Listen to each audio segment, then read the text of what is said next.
இந்த உலகத்திலே நம்முடைய மனதிலே உள்ள எண்ணங்களுக்கும் நம்மை படைத்த இறைவன் தேவாதி தேவன் கர்த்தாதி கர்த்தன் அவன் நம்மை குறித்து வைத்துக்கிற திட்டம் எண்ணங்களுக்கும் மிகவும் வேறுபாடுகள் இருக்கின்றது.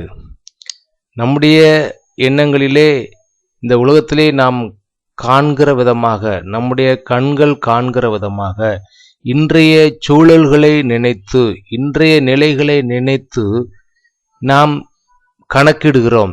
எதிர்காலம் எப்படியாக இருக்க முடியும் என்று நாம் யோசிக்கிறவர்களாக இருக்கிறோம்.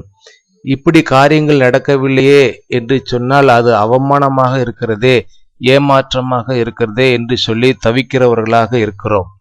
ஆனால் தேவனுடைய பார்வையிலே, உங்களையும் என்னையும் படைத்தவருடைய பார்வையிலே வேறு சிந்தனைகள் இருக்கிறது. அது விசாலமாகவும் செழிப்பாகவும் இருக்கிறது. இதை கண்டுகொள்ளாமல் தவிக்கிறவர்களாக நீங்களும் நானும் இந்த உலகத்திலே இருக்கிறோம். ஆதியாகமம் 15வது அதிகாரம் அதிலே 3வது வசனத்திலே ஆபிரகாம் இவ்விதமாக அவன் தவிக்கிற ஒரு குரலை, ஒரு சத்தத்தை நாம் கேட்க முடியும். அதுல என்ன இருக்கிறது? நான் பிள்ளை இல்லாமல் இருக்கிறேனே. அவனுடைய உண்மையான நிலை என்ன? அவனுக்கு திருமணமாகி அநேக நாட்களாக குழந்தைகள் இல்லை. உலகத்திலே மனிதர்கள் எதிர்பார்ப்பது அதுதான். ஒரு குறிப்பிட்ட நாட்களிலே, குறிப்பிட்ட காலத்திலே அதன் வளர்ச்சிகள் இல்லை என்று சொன்னால் அது நமக்கு ஏமாற்றமாக அது இருக்கிறது. அவ்விதமாகத்தான் இந்த உலகத்திலே எல்லா சூழ்நிலைகளையும் நாம் சிந்திக்கிறவர்களாக இருக்கிறோம்.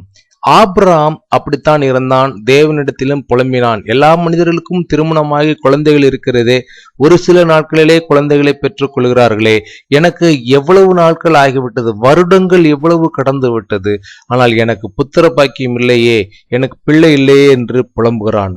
அவனுக்கு தெளிவான ஒரு வார்த்தை என்ன கிடைக்கிறது?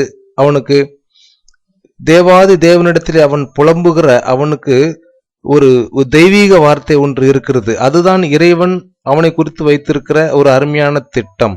5வது அதிகாரத்திலே நீ வானத்தை அண்ணாந்து பார், நட்சத்திரங்களை என்ன உன்னாலே கூடுமானால் அவைகளை எண்ணு என்று சொல்லி உன்னுடைய சந்ததி இவ்விதமாக ஆசீர்வாதமாக இருக்கும் என்று சொல்லுகிறார். ஒரு அமேசிங் அங்கு பார்க்க முடிகிறது. ஒரு அற்புதம், ஒரு ஆச்சரியம், இயற்கைக்கு புறம்பான ஒன்றை பார்க்க முடிகிறது. அதுதான் தேவனுடைய திட்டமாக இருந்தது. இந்த ஆபிரகாம் வாழ்க்கையிலே என்ன நடக்க வேண்டும் என்பதை நீங்கள் நானும் இன்று பதறுவது போல அன்று அவரும் பதறினார். அவர் பதறினது போல இன்று நாமும் பதறுகிறோம். நம்மை குறித்து தேவனிடத்திலே ஒரு திட்டம் இருக்கிறது. அந்த மேன்மையான அந்த வாழ்க்கையை வாழும்படிக்கு நீங்கள் நானும் அழைக்கப்பட்டிருக்கிறோம். இன்று இந்த வார்த்தையை கேட்கிற நீங்கள் சுதாரித்துக் கொள்ளுங்கள், விசுவாசித்துக் கொள்ளுங்கள், தேவனை நம்புங்கள். அவர் உங்களை குறித்து வைத்திருக்கிற திட்டத்தை நிறைவேற்ற இந்த நாளிலே உறுதி பூண்டிருக்கிறார். அதை காணும் கண்களை உங்களுக்கு தருவாராக. ஆமேன்.